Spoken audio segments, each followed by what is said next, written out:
साथियों, हमारे YouTube channel Arun Bharti sir research centre में स्वागत है। मैं आपके लिए बहुत ही महत्वपूर्ण क्लास लेकर के आया हूं, जो आपके आने वाले यूपी त्रिपेशी पेट एग्ज़ाम के लिए बहुत ही महत्वपूर्ण सिद्ध होगी। टॉपिक है हमारा मौर्य वंश, यानी कि सम्राट अशोक। मौर्य वंश सम्राट। मौर्य वंश का संस्थापक कौन था, मौर्य वंश की क्या क्या विशेषताएँ थीं, क्या क्या कार्य थे, इसके बारे में चर्चा करेंगे। इससे पहले अगर आप लोग पहली बार क्लास देख रहे हैं तो हमारे यूट्यूब चैनल को सब्सक्राइब कीजिएगा, बेल आइकन को दबाइएगा, जिससे हमारी आने वाली अगली क्लास आपको पता चलती रहेगी किस टाइम आएगी, किस टाइम नहीं आएगी। तो शुरू करते हैं। मौर्य वंश। मौर्य वंश अशोक सम्राट। आपके जो टॉपिक दिए गए हैं, एक टॉपिक की क्लास मैंने पहले ही डाल दी थी सिलेबस को लेकर। तो शुरू करते हैं। मौर्य वंश राजवंश की स्थापना चंद्रगुप्त मौर्य ने की थी। जो आपका मौर्य वंश राजवंश है, उसकी स्थापना किसने की थी? चंद्रगुप्त मौर्य ने की थी। विशाख दत्त कृत, एक विशाख दत्त कृत है और मुद्रा राक्षस से चंद्रगुप्त मौर्य के विषय में विस्तृत सूचना प्राप्त होगी। विशाख दत्त वो मुद्रा राक्षस से चंद्रगुप्त मौर्य के विषय में विस्तृत सूचना प्राप्त होती है। मुद्रा राक्षस में चंद्रगुप्त को वृषल एवं कुलीन भी कहा गया है। मुद्रा राक्षस में चंद्रगुप्त को क्या कहा गया? वृषल एवं कुलीन कहा गया है। ढूंढीराज ने मुद्रा राक्षस पर टीका लिखी है। किसने लिखी है? ढूंढीराज ने मुद्रा राक्षस पर टीका लिखी है। विलियम जोन्स पहले विद्वान थे जिन्होंने सेंडोकॉट्स की पहचान मौर्य शासक चंद्रगुप्त मौर्य से की थी। विलियम जोन्स क्या थे? पहले विद्वान थे जिन्होंने सेंडोकॉट्स की पहचान मौर्य शासक चंद्रगुप्त मौर्य से की। एपियानस तथा प्लूटार्क ने चंद्रगुप्त मौर्य को एंटिकोटस के रूप में वर्णित किया है। किसने? एपियानस एवं प्लूटार्क ने चंद्रगुप्त मौर्य को एंटिकोटस के रूप में वर्णित किया है। आगे देखते हैं। प्रमुख भारतीय शासक एवं उनकी उपाधियां। मौर्य काल में प्रमुख भारतीय शासक एवं उनकी उपाधियां क्या क्या रही हैं, इसके बारे में डिस्कस करेंगे। और चैनल को सब्सक्राइब जरूर कीजिएगा, अपने मित्रों को शेयर कर दीजिएगा, जिससे उनकी अच्छी तैयारी हो सके। बिंदुसार भारतीय शासक था बिंदुसार, जिसकी उपाधि थी अमित्रघात। अशोक का उपाधियां थी देवनाम प्रिय, प्रियदर्शी, समुद्रगुप्त की कृतांत प्रशु, चंद्रगुप्त प्रथम की थी महाराजा धीराज, चंद्रगुप्त द्वितीय की थी विक्रमादित्य, हर्षवर्धन की थी शिलादित्य और कनिष्क की थी देवपुत्र। एक बार फिर से रिपीट कर देते हैं। बिंदुसार की थी उपाधि अमित्रघात, अशोक की थी देवनाम प्रिय और प्रियदर्शी, समुद्रगुप्त की थी कृतांत प्रशु, चंद्रगुप्त प्रथम की थी महाराजा धीराज, चंद्रगुप्त द्वितीय की थी विक्रमादित्य, हर्षवर्धन की थी शिलादित्य और कनिष्क की थी देवपुत्र। आगे बढ़ते हैं। जस्टिन ने सेंडोकॉट्स को चंद्रगुप्त मौर्य और सिकंदर महान की भेंट का उल्लेख किया है। जस्टिन ने सेंडोकॉट्स, चंद्रगुप्त मौर्य, सिकंदर महान की भेंट का उल्लेख किया है। कौटिल्य, जिनका उपनाम था चाणक्य, द्वारा मौर्य काल में चरित अर्थशास्त्र के रचयिता कौन है? कौटिल्य, यानी कि चाणक्य के सिद्धांतों की पुस्तक है। अर्थशास्त्र में 15 विकरण है। अगर आपसे पेपर में पूछा जाए कि अर्थशास्त्र में कितने विकरण हैं, तो अर्थशास्त्र में आपके 15 विकरण हैं। अर्थशास्त्र में राज्य के सप्तांग सिद्धांत, राजा, अमात्य, जनपद, दुर्ग, कोष, दंड में मित्र की सर्वप्रथम व्याख्या मिलती है। जो चाणक्य के अर्थशास्त्र में राज्य के सप्तांग सिद्धांत के बारे में बताया गया है, जिसमें कौन कौन से थे? राजा थे, अमात्य था, जनपद, दुर्ग, कोष, दंड, मित्र की सर्वप्रथम व्याख्या मिलती है। आगे देखते हैं। बिहार में पटना जो अभी पाटलिपुत्र है के समीप बुलंदीबाग कुम्भरहार में की गई खुदाई मौर्य काल की लकड़ी के विशाल भवनों के अवशेष पाए गए हैं। बिहार में एक जगह पड़ती है आपकी पटना के समीप बुलंदीबाग एवं कुम्भरहार नामक स्थान पर खुदाई की गई तो मौर्य काल के लकड़ी के विशाल भवनों के अवशेष प्राप्त हुए। प्रमुख राजवंश संस्थापक एवं राजधानियाँ। मौर्य वंश के प्रमुख राजवंश कौन से थे, संस्थापक कौन थे, उनकी राजधानियाँ कौन कौन सी, इसके बारे में चर्चा करेंगे। ये आपके राजवंश हैं, संस्थापक हैं, राजधानी है। तो हर एक वंश का संस्थापक था बिंबिसार और उसकी राजधानी क्या थी? राजगृह। मौर्य वंश का संस्थापक था चंद्रगुप्त मौर्य और उसकी राजधानी थी पाटलिपुत्र। शुंग वंश का संस्थापक थे पुष्यमित्र शुंग, उसकी राजधानी क्या थी पाटलिपुत्र। सातवाहन वंश के संस्थापक थे शिमुग, उनकी राजधानी थी प्रतिष्ठान। और गुप्त वंश के संस्थापक थे श्रीगुप्त, उनकी राजधानी क्या थी पाटलिपुत्र। और वर्धन वंश के थे संस्थापक पुष्यभूत, और उनकी राजधानी कहाँ थी थानेश्वर। एक बार फिर से रिपीट करते हैं, ध्यान से पढ़िएगा। हर्ष वंश के संस्थापक थे बिम्बिसार, इनकी राजधानी कहाँ थी राजगृह। मौर्य वंश के संस्थापक थे चंद्रगुप्त मौर्य, इनकी राजधानी थी पाटलिपुत्र। शुंग वंश के संस्थापक थे पुष्यमित्र शुंग, जिनकी राजधानी थी पाटलिपुत्र। उसके बाद आता है सातवाहन वंश के संस्थापक थे शिमुग, जिनकी राजधानी थी प्रतिष्ठान। और गुप्त वंश के संस्थापक थे श्रीगुप्त, और इनकी राजधानी थी पाटलिपुत्र। वर्धन वंश के संस्थापक थे पुष्यभूत, उनकी राजधानी थानेश्वर थी। आगे बढ़ते हैं। गहड़वाल वंश के संस्थापक थे चंद्रदेव, और उनकी राजधानी थी कन्नौज। पल्लव वंश की राजधानी थी सिंह विष्णु क्या थे संस्थापक थे पल्लव वंश के, उनकी राजधानी क्या थी कांचीपुरम। और राष्ट्रकूट राजवंश के संस्थापक थे दंती दुर्ग, उनकी राजधानी क्या थी मान्यखेत। आगे बढ़ते। चंद्रगुप्त मौर्य ने दक्षिण भारत की विजय प्राप्त की थी। आगे बढ़ते हैं। जैन एवं तमिल साक्ष्य भी चंद्रगुप्त मौर्य की दक्षिण विजय की पुष्टि करते हैं। जैन एवं तमिल साक्ष्य भी हैं चंद्रगुप्त मौर्य की दक्षिण विजय की पुष्टि करते हैं। चंद्रगुप्त मौर्य सिकंदर के साम्राज्य के पूर्वी भाग के शासक सेलुकस की आक्रमणकारी सेना 305 ईसा पूर्व परास्त किया था। 269 ईसा पूर्व के लगभग अशोक का राज्याभिषेक हुआ। अशोक का राज्याभिषेक कब हुआ 269 में अशोक का राज्याभिषेक हुआ।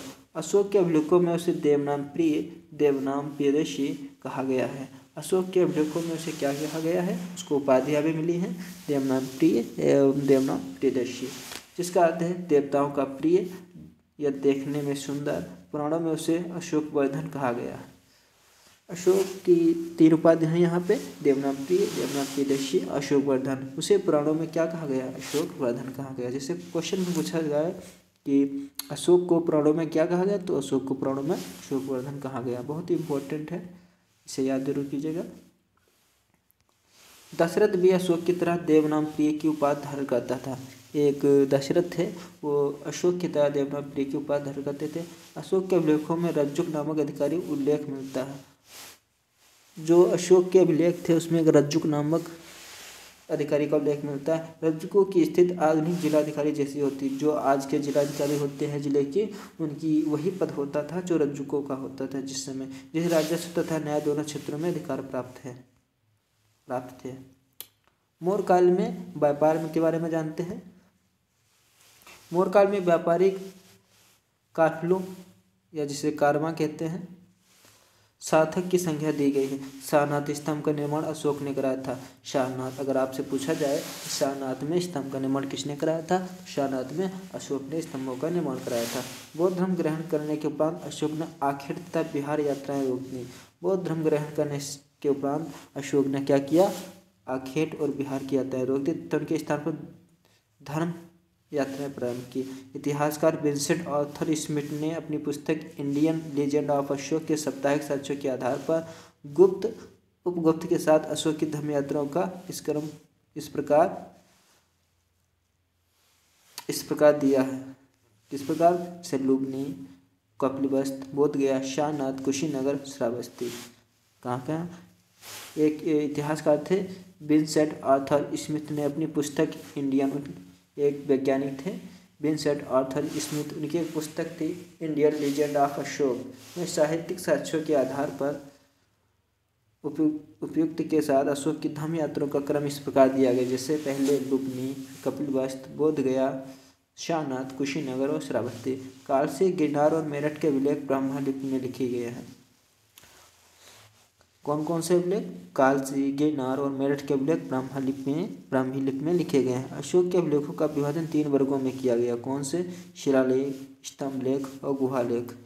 अगर आपसे पूछा जाए कि अशोक के अभिलेखों को कितने भागों में डिवाइड किया गया है, तो 3 भागों में डिवाइड किया गया। कौन कौन? शिलालेख, दूसरा स्तंभलेख, तीसरा गुहालेख। अशोक के शिलालेख के बारे में चर्चा करेंगे। प्रथम शिलालेख है अशोक का, क्या है उसका नाम? पशुबल की निंदा। प्रथम शिलालेख है अशोक की पशुबल की निंदा। दूसरा शिलालेख है मनुष्य एवं पशु की चिकित्सा। तीसरा शिलालेख है अधिकारियों का 5वें वर्ष दौरा। 5वां शिलालेख है धर्म महापात्रों की नियुक्ति। 6ठा शिलालेख है प्रशासकीय कार्यों का प्रबंधन। 11वां शिलालेख है आपका धम्म की व्याख्या। 13वां शिलालेख आपका कलिंग का युद्ध का वर्णन। एक बार फिर रिपीट करते हैं। प्रथम शिलालेख है पशुबल की निंदा। दूसरा शिलालेख है मनुष्य एवं पशु की चिकित्सा। तीसरा शिलालेख है आपका अधिकारियों का 5वें वर्ष दौरा। 5वां शिलालेख है धर्म महापात्रों की नियुक्ति। 6ठा शिलालेख है प्रशासकीय कार्यों का प्रबंधन। 11वां आपका शिलालेख है धम्म की व्याख्या। 13वां आपका शिलालेख है कलिंग युद्ध का वर्णन। आपके 13वें शिलालेख बहुत पूछा जाता है, जो कलिंग युद्ध के वर्णन के बारे में बताता है। आगे देखते हैं। शिलालेख 14वें विभिन्न लेखों के समूह हैं, जो 8 विभिन्न स्थानों में प्राप्त किए गए। 14वां जो शिलालेख है लेखों समूह है, विभिन्न लेखों का समूह है, जो 8 भिन्न भिन्न स्थानों से प्राप्त किए गए हैं। प्रमुख भारतीय दर्शन एवं उनके संस्थापक। आइए देखते हैं, आगे बहुत महत्वपूर्ण टॉपिक आया है। प्रमुख भारतीय दर्शन एवं उनके संस्थापक। दर्शन और उनके संस्थापक, जैसे न्याय दर्शन के थे महर्षि गौतम। शाक्य दर्शन के थे महर्षि कपिल। मीमांसा के कौन थे? महर्षि जैमिनि। योग दर्शन के थे महर्षि पतंजलि। वैशेषिक दर्शन के थे महर्षि कणाद। एक बार फिर देखते हैं दर्शन के बारे में, ध्यान से देखिएगा और हमारे यूट्यूब चैनल को सब्सक्राइब जरूर कीजिएगा, अपने दोस्तों को शेयर कीजिएगा, जिससे मैं आने वाली आपकी क्लास बहुत जल्दी पहुंचती रहेगी और आपका एग्ज़ाम 100% श्योर है आपका निकलेगा ही निकलेगा, अगर आपने अच्छे से क्लास ले ली। न्याय दर्शन कौन की थे? महर्षि गौतम। शाक्य दर्शन के थे महर्षि कपिल। मीमांसा दर्शन के थे महर्षि जैमिनि। योग दर्शन के थे महर्षि पतंजलि। वैशेषिक दर्शन के थे महर्षि कणाद। आगे देखते हैं। अशोक के अधिकांश अभिलेख प्राकृत भाषा तथा ब्राह्मी लिपि में लिखे गए हैं। केवल 2 अभिलेखों शाहबाजगढ़ी एवं मानसेहरा की लिपि ब्राह्मी न होकर खरोष्टी लिपि है। अशोक के जो ज़्यादातर अभिलेख हैं प्राकृत भाषा में या ब्राह्मी लिपि में ज़्यादा लिखे गए हैं। केवल 2 ही अभिलेख ऐसे हैं जो शाहबाजगढ़ी व मानसेहरा की लिपि ब्राह्मी न होकर खरोष्टी लिपि है। तक्षशिला में आरमेक लिपि में लिखा गया एक भग्न अभिलेख है, जिसे सैरुकुना नामक स्थान से यूनानी तथा आरमेक लिपियों में लिखा गया। द्विभाषी यूनानी एवं सीरियाई भाषा अभिलेख तथा लंघमान नामक स्थान से आरमेक लिपि में लिखा गया अशोक का अभिलेख प्राप्त हुआ है। जेम्स प्रिंसेप एक आपके वैज्ञानिक थे, जेम्स प्रिंसेप। क्या नाम था? जेम्स प्रिंसेप को अशोक के अभिलेखों को पढ़ने का श्रेय हासिल किया गया है। प्राचीन भारत में खरोष्टी लिपि दाएं से बाएं लिखी जाती थी। अगर आपसे पूछा जाए प्राचीन भारत में खरोष्टी लिपि कैसी लिखी जाती थी, तो दाएं से बाएं लिखी जाती थी। अशोक ने अपने राज्याभिषेक के 20 वर्ष बाद लुम्बिनी की यात्रा की। यहाँ की लुम्बिनी की यात्रा की। अशोक ने बुद्ध की जन्मभूमि होने के कारण लुम्बिनी ग्राम का धार्मिक कर माफ कर दिया तथा भू राजस्व का 1/6 घटाकर 1/8 कर दिया। अशोक के 13वें शिलालेख में कलिंग युद्ध के संदर्भ में स्पष्ट साक्ष्य मिलते हैं।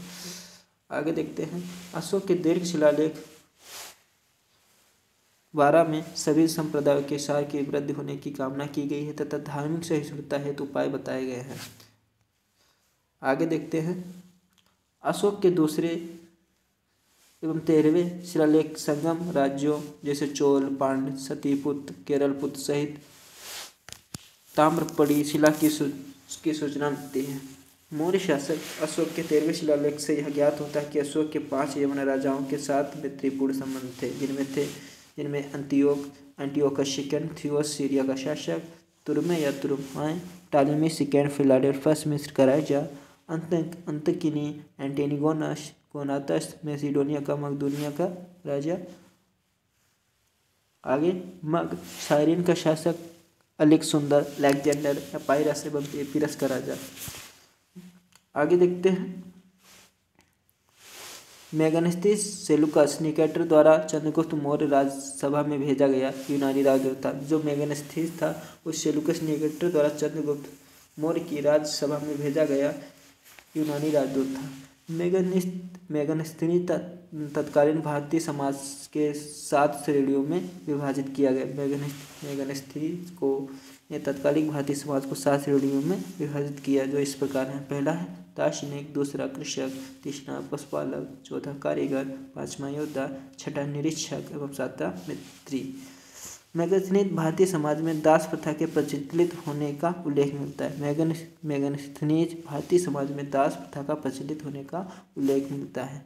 आगे देखते हैं आपके अशोक के अभिलेखों में मौर्य साम्राज्य के 5 प्रांतों के नाम मिलते हैं। आपके अशोक के अभिलेखों में 5 मौर्य साम्राज्यों के प्रांतों के नाम मिलते हैं। कौन कौन से हैं, आइए देखते हैं। पहला प्रांत है उत्तरापथ, जिसकी राजधानी थी तक्षशिला। दूसरा प्रांत है आपका अवंतीरठ, जिसकी राजधानी थी उज्जैनी। तीसरा है कलिंग, उसकी राजधानी थी तौशली। चौथा है प्रांत दक्षिणापथ, जिसकी राजधानी थी सुवर्णगिरी। और पांचवा है प्राच्य एवं पूर्वी प्रदेश, जिसकी राजधानी थी पाटलिपुत्र। बहुत ही इंपॉर्टेंट है आपकी क्लास, इसको एक बार में नहीं 2 बार जरूर देखिएगा, जिससे आपके बहुत ही क्वेश्चन हल हो सके। और बहुत ही इंपॉर्टेंट है आपकी क्लास यूपी त्रिपक्षीय पैट के लिए। आगे देखते हैं, भाग एवं बलि प्राचीन भारत में राजस्व के स्रोत थे। कौन कौन से भाग एवं बलि प्राचीन भारत में राजस्व के स्रोत थे। मौर्य मंत्रिपरिषद में राजस्व एकत्र करने का कार्य समाहर्ता के द्वारा किया जाता था। आगे देखते हैं, अंतपाल सीमा रक्षक या सीमावर्ती दुर्गों की देखभाल करता था, जबकि प्रतिष्ठा विषयों एवं कमिश्नरियों का प्रशासक था। मौर्य उद्गिनी अधिकारी कोतवाध्यक्ष तोलमाल का प्रभारी होता था। आपसे पूछा जाता है अंतपाल सीमा रक्षक या सीमावर्ती दुर्गों की देखभाल करता था कौन, जबकि प्रतिष्ठा विषयों या कमिश्नरियों का प्रशासक था। पाड़्याध्यक्ष वाणिज्य विभाग तथा सूनाध्यक्ष रोचक खानों के प्रभारी थे। मौर्य युग में नगरों का प्रशासन नगरपालिका द्वारा चलाया जाता था। बहुत ही महत्वपूर्ण टॉपिक है, आपका पढ़िएगा। मौर्य युग में नगरों का प्रशासन नगरपालिकाओं द्वारा चलाया जाता था, जिनका प्रमुख नागरिक था पुरमुख्य था। यूनानी लेखकों ने बिंदुसार को अमित्रोकेडिस कहा। विद्वानों के अनुसार अमित्रोकेडिस का संस्कृत रूप है अमित्रघात, मतलब शत्रुओं का नाश करने वाला। यूनानी लेखों में बिंदुसार को अमित्रोकेडिस कहा। विद्वानों के अनुसार अमित्रोकेडिस का संस्कृत में रूप है अमित्रघात, मतलब शत्रुओं का नाश करने वाला। पुष्यमित्र शुंग 184 ईसा पूर्व में अंतिम मौर्य शासक बृहद्रथ की हत्या करके शुंग राजवंश की स्थापना की। यह अब एक राजा हुआ पुष्यमित्र शुंग। पुष्यमित्र शुंग ने 184 ईसा पूर्व में अंतिम वर्ष मौर्य शासक बृहद्रथ की हत्या करके शुंग राजवंश की स्थापना की। वायु पुराण के अनुसार अंतिम कड़व आपका था, जो वायु पुराण के अनुसार अंतिम कर्ण शासक सुशर्मा अपने आंध्र जाति भृत्य शिमुख सिंधु द्वारा मार दिया गया। और वायु पुराण के अनुसार अंतिम कर्ण शासक सुशर्मा ने अपने आंध्र जाति भृत्य शिमुख सिंधु द्वारा मार दिया गया था। गिरनार क्षेत्र में चंद्रगुप्त मौर्य ने सुदर्शन झील खुदवाई तथा अशोक ने ईसा पूर्व 3री शताब्दी में इसकी नहरें निकलवाई।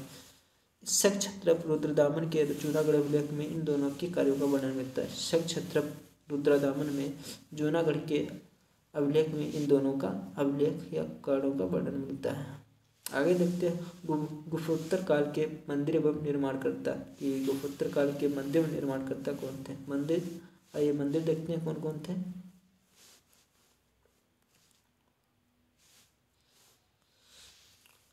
पुरी का जगन्नाथ मंदिर। कौन कौन थे। पुरी का जगन्नाथ मंदिर, जिसे अनंत ब्रह्म चोड़गंग कहते हैं। कोलार का सूर्य मंदिर, जो नरसिंह देव प्रथम ने निर्माण में बनाया। कंदरिया महादेव मंदिर, जिसे ढंगदेव चंदेल ने बनवाया। कैलाश मंदिर एलोरा में, जिसे केश प्रथम ने बनवाया। एलिफेंटा की गुफा मंदिर, जिसे राष्ट्रकूटों ने बनवाया। तट मंदिर मामल्लपुरम में है, जिसे नरसिंह वर्मन द्वितीय ने बनवाया। कैलाश मंदिर जो कांची में है, पर नरसिंह वर्मन द्वितीय ने बनवाया।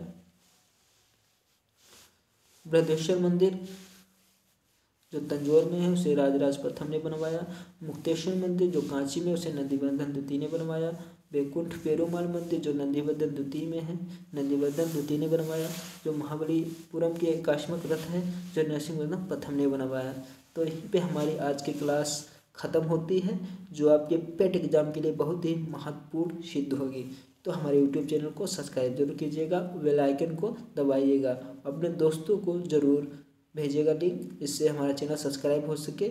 और मैं आपके लिए बहुत ही अच्छे अच्छे टॉपिक लेकर के आऊँगा आगे। तो सब्सक्राइब करें हमारे यूट्यूब चैनल को और बेल आइकन को प्रेस करें। धन्यवाद।